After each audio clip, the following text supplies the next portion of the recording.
Mass പടങ്ങൾ ഇഷ്ടപ്പെടുന്ന ആൾക്കാരാണ് നിങ്ങൾ വെച്ചാൽ ഒരു കിടിലം പടം OTT റിലീസ് ചെയ്തിട്ടുണ്ട് നമ്മുടെ കിച്ചാ സുദീപിന്റെ മാക്സ്. സോ നിങ്ങൾ ഈ ലോജിക്കും കാര്യങ്ങളൊക്കെ പടങ്ങൾ നോക്കുന്നവരാണ് വെച്ചാൽ പ്ലീസ് സ്റ്റെപ്പ് അവേ എന്ന് ഞാൻ പറയുള്ളൂ. കാരണം ഈ സിനിമ നിങ്ങൾക്ക് ഉള്ളതല്ല. സോ ഇത് നമ്മുടെ കൈദി പോലത്തെ പടമാണ്. അതായത് ഒരു രാത്രി സംഭവിക്കുന്ന കുറച്ച് ഇൻസിഡൻസും കാര്യങ്ങളാണ് ഈ സിനിമയിൽ കാണിക്കുന്നത്. അതേപോലെ തന്നെ പോലീസ് സ്റ്റേഷൻ ആക്രമിക്കൽ അത് തന്നെയാണ് ഈ സിനിമയിലും. പക്ഷെ കൈദി ഇതായിട്ട് നമുക്ക് കമ്പയർ ചെയ്യാൻ പറ്റില്ല. കാരണം ഇതിന്റെ ജോണർ കംപ്ലീറ്റ്ലി ഡിഫറെന്റ് ആണ്. ഒരു കിടിലം മാസ് പടം കേട്ടോ. നമുക്ക് വേണമെങ്കിൽ വെറുത്തനം എന്നൊക്കെ പറയാൻ പറ്റുന്ന പടമാണ്. സോ ഈ സിനിമ സിംഗിൾ ഹാൻഡ്ലി ഷോൾഡർ ചെയ്തിരിക്കുന്നത് കിച്ചാ സുദീപ് തന്നെയാണ്. ആളുടെ ഒരു പെർഫോമൻസ്, ഒരു സ്വാഗ്, ഒരു ആറ്റിറ്റ്യൂഡ് ഉണ്ട്. അതും ഈ മറ്റേ BGM കൂടി ആകുമ്പോൾ ഒരു കിടിലം BGM ആണ്. മാക്സിമം ഡിസ്ട്രാക്ഷൻ എന്നൊക്കെ പറഞ്ഞിട്ട് അതും കൂടി ആകുമ്പോൾ കുറെ മാസ് മൊമെന്റ്സ് നമുക്ക് കിട്ടും. അതേപോലെ കുറെ ഫൈറ്റ് ഉണ്ട്. അതായത് 5 to 6 ഫൈറ്റ്സ് ഉണ്ട്. അടുപ്പിച്ച് ഫൈറ്റ് ആണ്.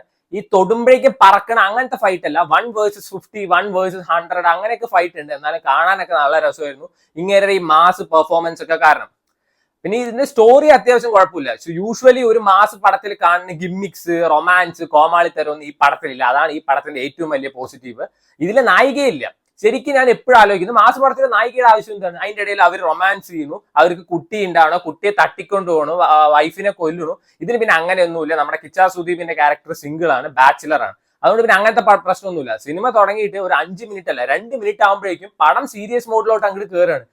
മറ്റേ കോമാളിത്തരം, കോപ്രായത്തരം, കോമഡി, ചളി ഇതൊന്നുമില്ല. ഇടയ്ക്ക് ഒരു ഐറ്റം സോങ് എന്തോ വരുന്നുണ്ട്. പിന്നെ അങ്ങോട്ട് നല്ല രസത്തിൽ കണ്ടിരിക്കാൻ പറ്റും. 2 മണിക്കൂർ എന്തോ ഉള്ളൂ. ഭയങ്കര ക്രിസ്പായിട്ട് അവർ എടുത്ത പടമാണ്. കിടിലനായിട്ട് തന്നെ കണ്ടിരിക്കുക. ഇതിന് നെഗറ്റീവ് ഷെയ്ഡഡ് ആയിട്ട് ഒരു കഥാപാത്രം ചെയ്തിരിക്കുന്നത് വരലക്ഷ്മി ശരത് കുമാർ. ഇപ്പൊ ഒരു നമുക്ക് ലേഡി ക്യാരക്ടർ വേണം, അത് നെഗറ്റീവ് ഷെയ്ഡഡ് ആയിട്ടുള്ള ക്യാരക്ടർ വേണം വെച്ചാൽ വരലക്ഷ്മി ശരത് കുമാറേക്കാളും നല്ലൊരു ക്യാരക്ടർ വേറെ ഇല്ല, ഒരു ആക്ടർ വേറെ ഇല്ല. കാരണം അടിപൊളിയായിട്ട് ആള് നെഗറ്റീവ് ഷെയ്ഡഡ് ക്യാരക്ടേഴ്സ് ഒക്കെ പെർഫോം ചെയ്യുക. ഇതിലും നന്നായിട്ട് തന്നെ പെർഫോം ചെയ്തിട്ടുണ്ട്. ആള് നല്ല രസമായിരുന്നു കണ്ടിരിക്കാം. പക്ഷെ ഒരു നെഗറ്റീവായിട്ട് എനിക്ക് സിനിമയിൽ തോന്നിയത് ഒരു പ്രോപ്പർ വില്ലൻ ഇല്ല, ഒരു സ്ട്രോങ് വില്ലൻ എന്നൊന്നും പറയാനില്ല.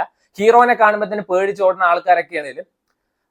സോ കണ്ടിരിക്കാൻ പറ്റുന്ന നല്ലൊരു പടമാണ്. C5 അവൈലബിൾ ആയിട്ടുള്ളത്. ഓൾമോസ്റ്റ് എല്ലാ ലാംഗ്വേജിലും അവൈലബിൾ ആണ്. മലയാളത്തിൽ പക്ഷെ ഒരു പ്രശ്നമുണ്ട്. ഇപ്പൊ പ്രഭാകരൻ എന്നാണ് പേര് വെച്ചാൽ ഈ സബ് ടൈറ്റിൽ കാണിക്കുമ്പോൾ പ്രഭാകരൻ എന്ന് കാണിക്കും, ഇവര് പ്രസാദ് എന്നൊക്കെ വിളിക്കുന്നത്.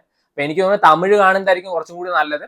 സോ നിങ്ങൾക്ക് സമയം ഉണ്ടെങ്കിൽ കണ്ടു നോക്കുക. അപ്പൊ നമ്മൾ മലയാളം ഫിലിം ഇൻഡസ്ട്രിയെ പറ്റി പറയുന്നില്ലേ, Malayalam film industry smiles ahead of other industry. സത്യം തന്നെയാണ്, ഞാൻ സമ്മതിച്ചു. പക്ഷെ നമ്മൾ മലയാളത്തിൽ നിന്ന് ഇങ്ങനെ ഒരു മാസ് പടം കണ്ടിട്ട് എത്രയും.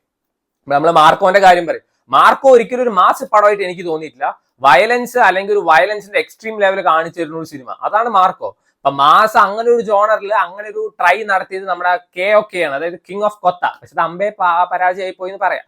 ഇപ്പൊ തമിഴിൽ നോക്കുകയാണെന്ന് വെച്ചാൽ ജയിലർ പോലെ പടങ്ങളുണ്ട്. ഇപ്പൊ നമ്മൾ കന്നഡയിൽ നോക്കുകയാണെന്ന് വെച്ചാൽ ഇപ്പൊ മാക്സ് പോലുള്ള പടങ്ങളുണ്ട്. അതേപോലെ തെലുങ്കിൽ ഇപ്പൊ ഡാക്കു മഹാരാജ് ഇറങ്ങിയിട്ടുണ്ട്.